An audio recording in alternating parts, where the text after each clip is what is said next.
Day 195 of the Trump administration, and while it's early yet in 11th hour terms, our two lead stories thus far tonight have to do with the new White House Chief of Staff, General John Kelly, U.S. Marine Corps retired, and the normalizing impact he is already apparently having in a West Wing that has functioned of late more like the Wild West. First tonight, a report from the Associated Press that says Kelly has reached out to a cabinet member who was recently publicly humiliated by the president to tell him that he's safe.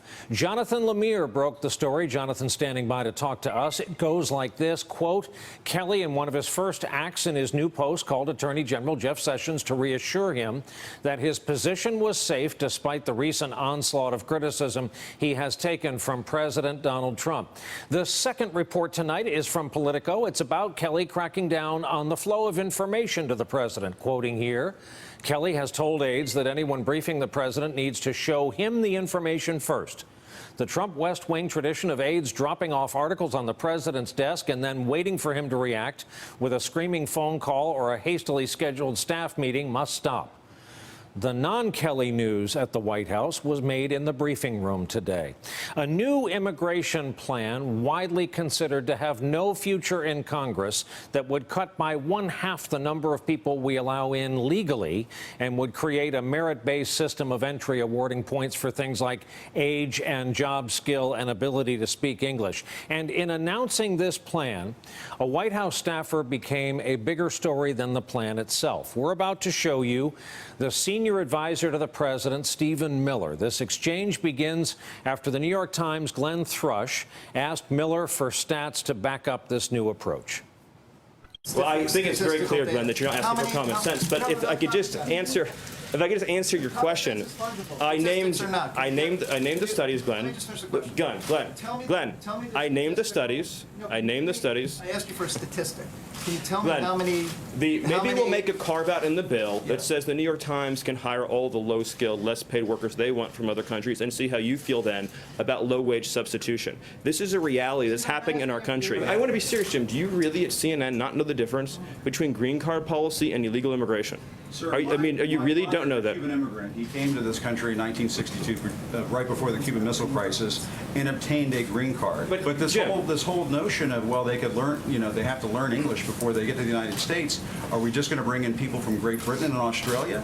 Jim, I have to honestly say, I am shocked at your statement that you think that only people from Great Britain and Australia would know English. It reveals your cosmopolitan bias to a shocking degree that in your mind, this is an amazing moment that you think only people from Great Britain or Australia would speak English is so insulting to millions of hardworking immigrants who do speak English from all over the world.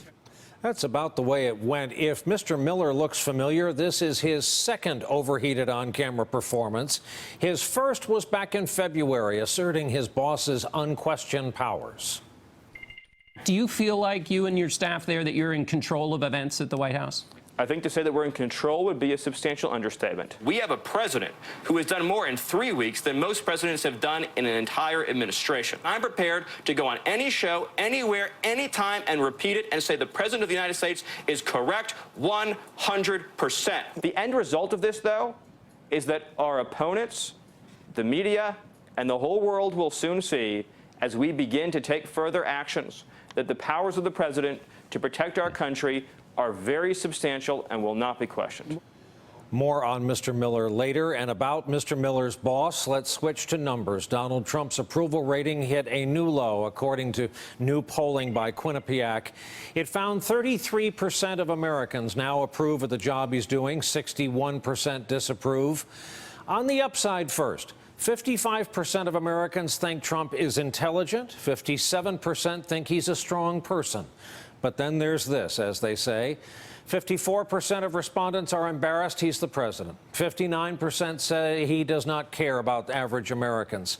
62% say he's not honest. 63% say he doesn't share their values. Another 63% say he does not have good leadership skills. And 71% say he is not level-headed. There's more. 7 in 10 Americans say the president should stop tweeting. Most Americans believe the president has tried to either derail or obstruct the Russia investigation. Most Americans, but not most Republicans, believe Russia hacked our election.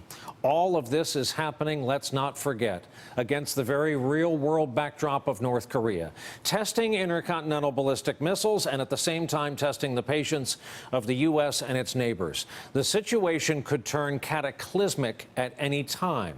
And next, we want you to hear the President's National Security Advisor, General H.R. McMaster, in an interview he conducted with our own Hugh Hewitt. McMaster is talking about the possibility of a U.S. military confrontation with North Korea.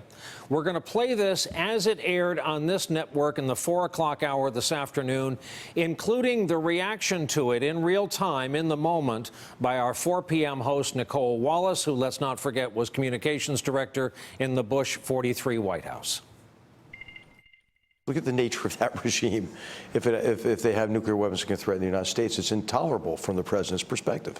So of course, we have to provide all options to do that. And that includes a military option. Now, would we like to resolve it short of what would be a very costly war in terms of the suffering of mainly the South Korean people, the ability of that North Korean regime to hold the South hostage to conventional fires, capabilities, artillery, and so forth, Seoul being so close? We're cognizant of all of that. And so what we have to do is everything we can to pressure this regime, to pressure Kim Jong-un and those around him, such that they conclude it is in their interest to denuclearize. Eli Stokols, I'm going to say something that may be too provocative for sort of the times we're in, but the last time I heard a White House National Security Advisor talk about a gathering threat like that in public was when we were talking about the threat posed by Iraq, when we thought they possessed weapons of mass destruction. That's shocking language from a sitting National Security Advisor.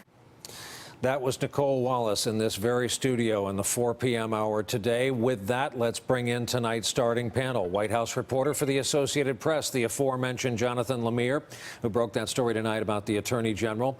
The aforementioned White House reporter for the Wall Street Journal and newly minted MSNBC contributor Eli Stokols. And White House correspondent for Bloomberg, Shannon Pettypiece, returns to our broadcast. Okay, Mr. Lemire, since you gave us our lead story tonight, we endeavor around here to give high marks when and where they're deserved. Last night's guest thought the Secretary of State's statecraft on North Korea was pitch perfect. Today, people are looking at this as a normalizing factor. This is what White House Chief of Staff is supposed to do, make everything smooth out. In this case, reassuring a cabinet member that despite a public humiliation from the boss, he's going to be okay. That's right. We should start by taking a step back and recognize how unprecedented this was for a president to criticize a sitting member of his cabinet. There is that. Repeatedly, on a daily basis. He called him beleaguered. He called him weak. He suggested that if he could do it all over again, he wouldn't offer him the job because he recused himself from the Russia investigation. And that's all publicly. Privately, he told aides he mused about firing him.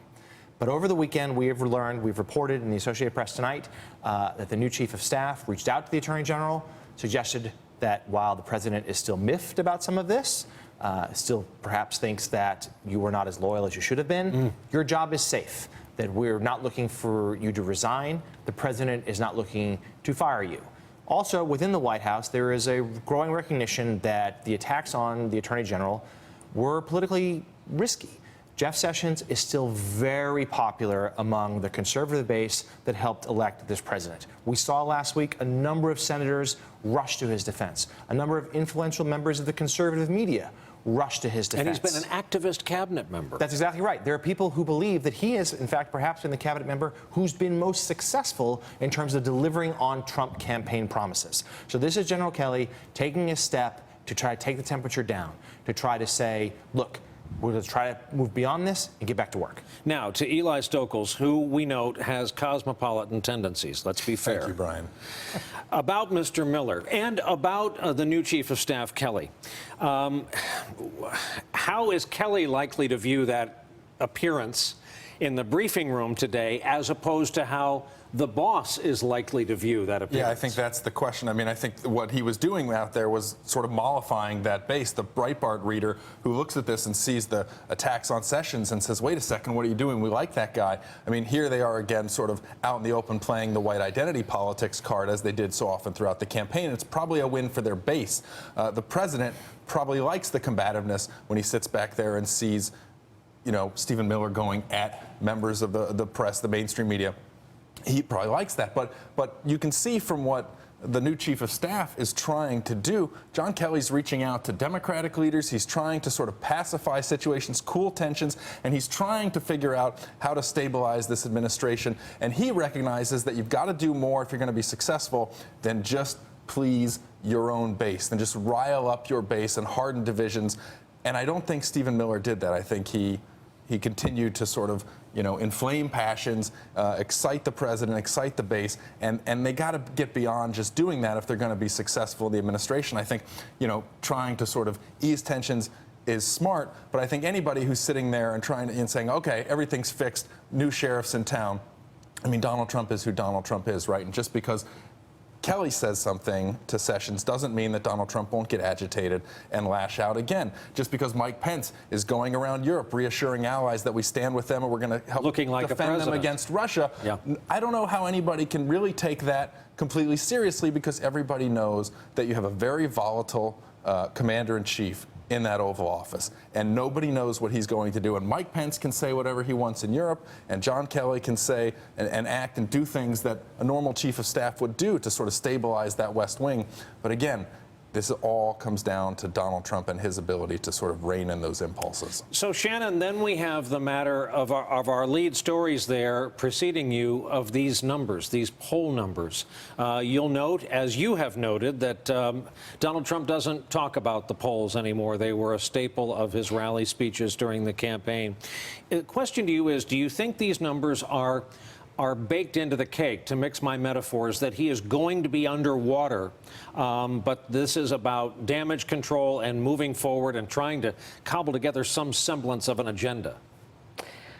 And of course, poll numbers don't really necessarily matter at this point, because the election is, you know, about a year or 3.5 years away. So, I mean, you can make the case, you know, what do these polling numbers matter right now? But they do matter to someone whose election is not 3.5 years away, and that's members of Congress, particularly the number of Republicans in the Senate who are up for re-election in 2018, and every member in the House who is up for re-election to 2018. So while the Trump administration may be able to say, oh, we'll do a base play, who cares about polls at this point, they desperately need to get Congress on their side. And at this point, the Congress is almost in mutiny. I mean, the Senate won't come talk to them.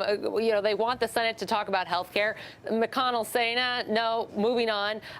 They unanimously supported this Russia sanctions bill that the White House lobbied against. So they don't have a Congress on their side. And they forget they're one of multiple branches of government here. They need a Congress to get through this legislative agenda. So when I see these poll numbers, I know that every member of the House and those members of the Senate who are up for re-election are seeing these too, and they have to make a very quick calculation.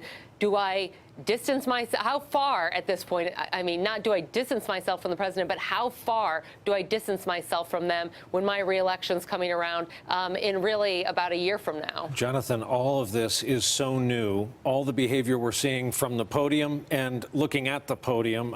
Jim Acosta over at CNN, I'm not sure people could hear the point he was making. He is the son of a man who came here not speaking a word of English, just pre-Castro Cuba. He feels this issue innately. Do you think the appearance of Mr. Miller before the usual daily briefing was intended to be a kind of shiny object distraction, given the fact that no one gives this immigration measure any future at all on the Hill? It seems that way. This is yet another pivot to the base by this administration. There's enough opposition to this bill in the Senate. This seems as like it's very little chance of actually passing. They put Stephen Miller up there today. He calls it historic legislation, the most important thing any president has done on immigration in decades, even though he recognizes this is probably DOA when it goes to the Senate. He even lectures Jim Acosta as to when the famous poem on the Statue of Liberty was actually inscribed, the huddled masses, that he makes a point of saying, hey, that wasn't there initially, that was added later. I think this is about politics. This is about the president trying to score points with his base, and not just on immigration, which is an issue that he has yet to actually do much on to this point in his term, but also continuing his fight with the media. Who are the two reporters that Stephen Miller picked fights with today, that he had verbal clashes with? The New York Times and CNN. This is, again, who the president wants to hit. He'd much prefer to be having that conversation than some of the others about policy. We also looked at a world atlas and found no sign of Great Britain, but more on that later. Eli, are you surprised at McMaster? This interview he's given Hugh Hewitt is really watchable and very interesting. It'll air this weekend. He has been rumored to be on the outs now and again. Yeah, he's been frustrated, and I think there's a lot of tensions internally over what to do with the Afghanistan policy, not to mention North Korea looking at a menu of options, none of which look very palatable. And so it's very difficult, it's very serious. There's a lot of tension within the NSC. There's been some folks on the NSC who were there as sort of Flynn disciples who McMaster has just this week started to clean out. But you never really know if he's going to actually get firm control of the NSC, or whether or not there are going to be people in there who sort of continue to keep the NSC gridlocked over what to do on these serious things. I think you can hear in that interview the gravity of the situation with North Korea. We've yet to hear really the president, other people in the administration speak with the same level of gravity about that threat. Shannon, when you're Donald Trump and you need to feel the love, you go back to the base, which for him tomorrow means a second trip in rapid succession to West Virginia, which means for us, 24 hours from now, we will likely be talking about what he had to say to a lathered up crowd in the base tomorrow night. The people around the president know if you want to get him back on his footing, get him to a rally. He loves doing these rallies. He is good in these rallies. He's in his comfort zone. It gets him feeling more confident. And they've wanted to do more of these, and I think they're going to continue doing more of these. Now, to my point about 2018 as well, too, getting into next year, and I know that seems like a ways off, but getting into next year, 2018, too, I think we'll see him doing more of these rallies as well, out for those members in the districts that are popular we can help with, and other members saying, hey, no, don't come to my neighborhood to do a rally. They're not going to be doing a rally in the suburbs of Philadelphia probably for any members up for re-election. But yeah, it'll be an interesting, the past few rallies have been quite interesting. The Boy Scouts, I guess interesting is a word I keep repeating, but the Boy Scouts one was interesting. In Youngstown, he was certainly fired up there. So we'll be watching tomorrow night. And we should be specific. While in West Virginia, it will be a non-Boy Scout crowd. Yes. Our great thanks to our first panel tonight, Jonathan Lemire, Eli Stokols, Shannon Pettypiece. Hey there, I'm Chris Hayes from MSNBC. Thanks for watching MSNBC on YouTube. If you want to keep up to date with the videos we're putting out, you can click subscribe just below me, or click over on this list to see lots of other great videos.